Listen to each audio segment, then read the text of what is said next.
देख के तो आपको आइडिया होता है कि इनके कॉम्बिनेशंस रॉक सॉलिड है। और जो पुराने प्लेयर्स हैं, अब संजू सैमसन की एक लाजवाब इनिंग्स है, ये पुराने प्लेयर हैं, जब ये आते हैं वापस भारत के लिए खेलने के लिए तो फिर देखें क्या जादू जगाते हैं। आज प्रॉपर बैटिंग की एक और चीज भी जो सीखनी है पाकिस्तान के बल्लेबाजों को, प्रॉपर बैटिंग है। ये स्लॉगिंग ऐसी नहीं है जहाँ गेंद मिलता है, उसकी एक प्रॉपर हिटिंग है। और कहीं से ये नहीं लगता कि जबरदस्ती कोई टेल एंडर्स वाली स्लॉग खेल रहे हैं। क्लास दिखती है और उसमें पावरफुल एक इनका बेस बनता है जब ये बड़ी हिट्स लगा रहे हैं। मैं सारे टॉप ऑर्डर भारतीय बल्लेबाजों की बात कर रहा हूँ। अगर बॉलिंग मुश्किल लग रही है तो मेरे सिंगल देख के उसको दे दे, एक आधा एक दो ओवर देख ले, and then he should play his shots. And I think यहाँ से वो अपवर्ड्स ही जाएगा as a batsman. I think he is doing a great job so far. जब आप केकेआर के साथ थे तब वो भी केकेआर के ही पार्ट थे, क्या इनकी बैटिंग स्टाइल तब भी ऐसी ही थी, हमेशा पैर बस एक्सेलरेटर पर रहता है? तब आई थिंक ये 2010 की बात है जब केकेआर की मुझे याद है ब्लैक किक थी 2010 में, पर्पल उन्होंने 2011 में की थी। तो ये हमारा कैंप लगा था जस्ट बिफोर IPL। तो not in the main Eden garden से दूसरी ग्राउंड में लगा था, तो बोनस कम थे। फिर बैटिंग करने आए तो मैंने very shy boy, he was very shy boy then, बड़ा चुपचाप, पता लगा कि बड़ा अच्छा क्रिकेटर, कीपिंग तो बहुत जबरदस्त थी इसकी, तो कह रहे बैटिंग भी करने आया। तो मैंने कहा यार बॉल देना ना जरा। Sorry Sanju, I hope you remember this, I think Sanjay will remember this Sanju. So मैंने बॉल किया, 2 बॉल उसको बाहर निकाले, 2 बॉल बाहर निकाले। तब मैं भी छोटा था, तीसरा मैं अंदर लाया तो संजू भाई ने वही लात रख के ऐसे किया तो बोल्ड हो गए। तो मैंने आगे जाके पूरा उसको एक्शन दिखाया, but I could tell by तब उसको चांस नहीं मिला, बट वो लग रहा था ये प्लेयर अच्छा बनेगा आगे जाके। तो चुपचाप था। तो बच्चा जब यंग आते हो इस लेवल पे आके, players like Ganguly, all this big names are around you, तो आप अंडर प्रेशर आ जाते हो। बट तब फड़क तो लगी थी इसमें मुझे, यंग प्लेयर बड़ा कम देखा था, but I thought team man था, पूरी हेल्प करता था, पूरी आईपीएल में टीम के साथ भागा रहता था, कभी बैठता नहीं था चुप करके। So yeah, and now look where he is as a cricketer. Sir लेकिन एक चीज है कि संजू के साथ हमेशा ये बोला जाता है कि संजू इज नॉट कंसिस्टेंट, ये कैसे इम्प्रूव कर सकते हैं वो? देखिए, अगर हम T20 की बात कर रहे हैं तो कंसिस्टेंट T20 में बड़ा मुश्किल है। हर मैच में 50-60 नहीं हो सकता, बिकॉज आपने आके हिटें मारनी है नए गेंद पे। वो अगर आप 4 में से, कंसिस्टेंसी T20 में होती है कि आप 3 से 4 मैचों में से 1 मैच आप जिताओ, और संजू सैमसन आई थिंक ये रेगुलर कर सकता है। तो अपनी विकेट को थोड़ा सा ध्यान रखें, because he is a very good player, he is a match winner also. जब आप थोड़ा सा, अगर बॉलिंग मुश्किल लग रही है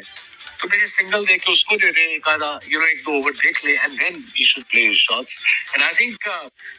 यहाँ से वो अपवर्ड्स ही जाएगा as a batsman. I think मिलने, जिनको स्ट्राइक नहीं मिल रहा था,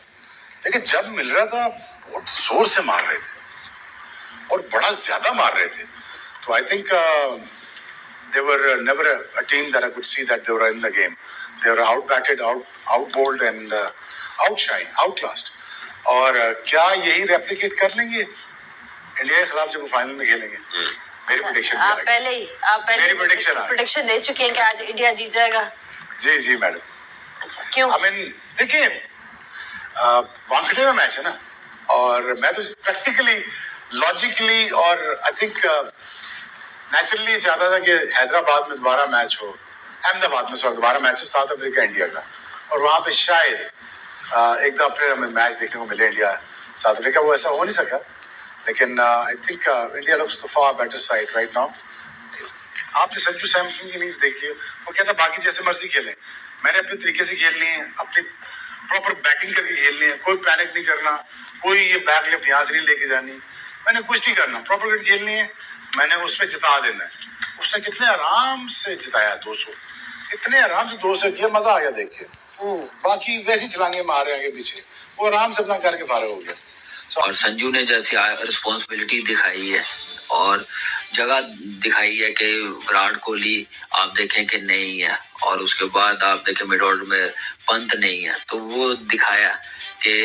ये ऐसी टीमों के खिलाफ मैं रिस्पॉन्सिबिलिटी लेता हूँ। इंग्लैंड के साथ इंडिया कर गया ना, 253 रन 20 ओवरों में वो सेमीफाइनल में, और मोहम्मद आमिर को घर लेके आओ ना, इंडिया फाइनल में नहीं जाएगा, इंडिया सेमीफाइनल में नहीं जाएगा। फिक्सर मोहम्मद आमिर आजा मेरे एल पे बैठ जाना आगे भाईजान। देखा फिर, और देखा फिर, और देखा फिर इंडिया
मोहम्मद आमिर ना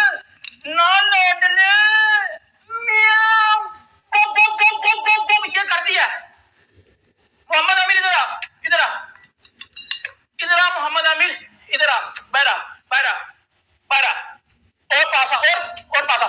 गप गप गप गप गप गप गान का टको बड़े लोग वेट कर रहे थे इंडिया हार जाएगा इंडिया ये करेगा इंडिया ने यकीन कर लो वो किया ना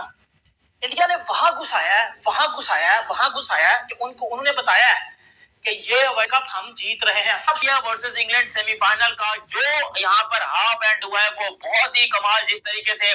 253 का पहाड़ जैसा टारगेट इंडिया ने खड़ा किया भाई उसके लिए तो तालियां बनती हैं लेकिन जिसकी वजह से खड़ा किया है उसके लिए डबल ट्रिपल खड़े होकर तालियां बजाओगे लोग जितने कमाल के लोग देख रहे हो भाई कसम से दिल करता है कि आज तुम लोग को चूम लूं क्योंकि जो तुम लोग की भविष्यवाणी थी कि भाई इस मैच का हीरो भी संजू सैमसन बनेगा और संजू सैमसन जो कि इस वर्ल्ड कप के अंदर एक ए टीम या फिर आप कह लो इनकी जो सबसे फर्स्ट प्रियोरिटी सिलेक्शन थी वो नहीं थी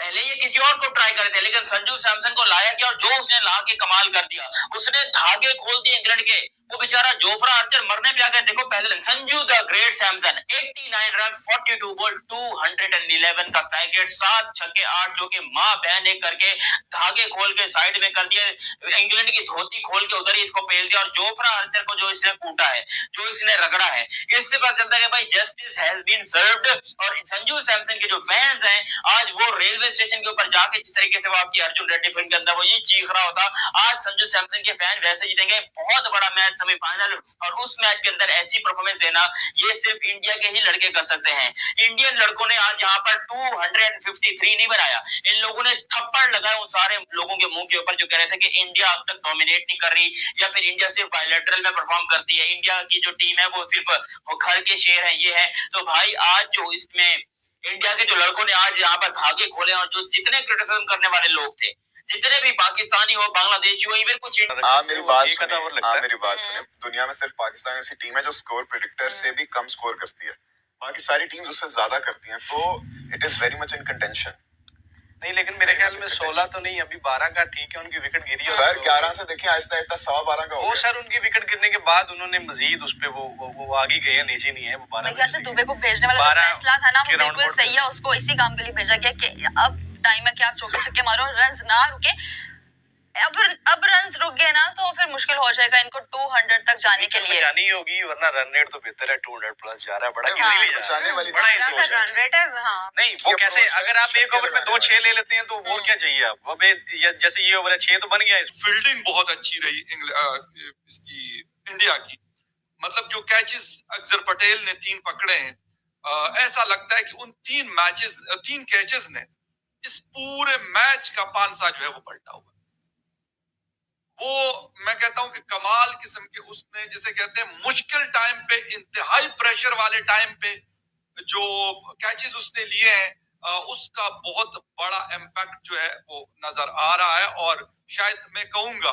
कि अगर वो कैचेस उसमें से एक भी ड्रॉप होता तो शायद बहुत बड़ा मसला बन सकता था जिस तरह विल जैक्स को शिवम दुबे को कैच इसने पकड़ाया और मतलब बाउंड्री के ऊपर मतलब कंफर्म चक्का था लेकिन वो उन्होंने पकड़ के और विकेट दिलाई अपनी टीम को यार ये क्या मैच हुआ है यार मतलब सबसे बड़ा मैच था अब तक भाई साहब आज चीज अलग है कि इंडिया जीता या इंग्लैंड जीता ये बात की बात है लेकिन ये जो मैच अभी तक का वर्ल्ड कप का सबसे बड़ा मैच हो गया और मैं ये समझता हूँ कि जो जैकब डिसल ने इनिंग्स खेली बिल्कुल हर इवन के इंडियंस भी उसके लिए दुखी फील करेंगे लेकिन इंडिया ये जो मैच जीत गया है ना ये जिसको कहते हैं ना पूरे इंडिया को शुक्र अदा करना चाहिए कि उनके पास जसप्रीत बुमराह जैसा बॉलर मौजूद है अगर जसप्रीत बुमराह इंडियन टीम के अंदर ना था मैं आपको जनवन बता रहा हूँ इंडिया बाहर था 18 बॉलों पे 45 चाहिए था 6 बॉलों के ऊपर 6 करके गया 6 बॉलों के ऊपर 6 बुमराह ने खाया सिर्फ और सिर्फ अगर वो 6 बॉलों के ऊपर 10 भी खा लेता तो ये मैच इंटरेस्टिंग हो जाना था हार्दिक पांड्या को पहली बॉल पे छक्का पड़ा अगली 5 बॉलों के ऊपर उसने 3 खाया आखिरी ओवर में 22 लगा 8 रन से इंडिया जीता है। तो दोस्तों इंडिया ने 253 रनों का लक्ष्य दिया था इंग्लैंड को लेकिन इंग्लैंड ने 246 रन पर ऑल आउट हो गए। इस प्रकार इंडिया ने 7 रन से जीत लिया और फाइनल में प्रवेश कर लिया। फाइनल में न्यूजीलैंड के साथ होना है। देखना होगा क्या इंडिया 3 बार वर्ल्ड कप जीत पाएगी। अगर वीडियो अच्छा लगा होगा तो वीडियो को लाइक करना और चैनल में नए हैं तो चैनल को सब्सक्राइब करना।